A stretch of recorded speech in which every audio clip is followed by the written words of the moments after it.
Könlüm bir de sözden teselli tapır, deyirler usaldır hicranın sonu.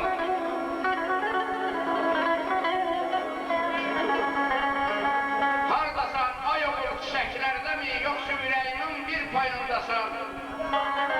Yayın dizmarında küreklerde mi, belki de varlığın o tayındasan? Demirəm kömək ol, çörək ver mənə, qocalıq gələndə əlimdən yapış, gəl aslan qüvvətli ürək ver mənə, həyat sənsizlikdən solğun olurmuş. Duman tək üstümə tənələr yağır, dostlar da söz deyib qırayır məni. Gəlişin ay oğul dağlardan ağır, bəlkə də talihim sınayır məni.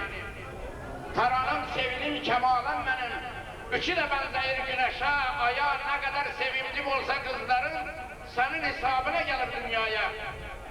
Əgər sən gəlməsən, nə lazım mənə dünyanın sərvəti, malı daş başı. Deyirlər, arxadır oğulu vətənə, gəl ol 5 bacının bircə qardaşı. Ata ocağına yubanmağınla neçə ürəkləri oymusan oğul.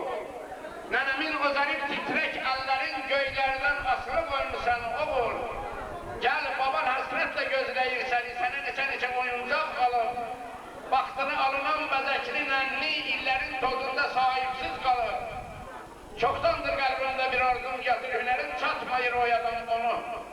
Könlüm bircə sözdən təsəlli tapır, deyirlər usaldır hicranın sonu. Bu şehirdən sonra talih...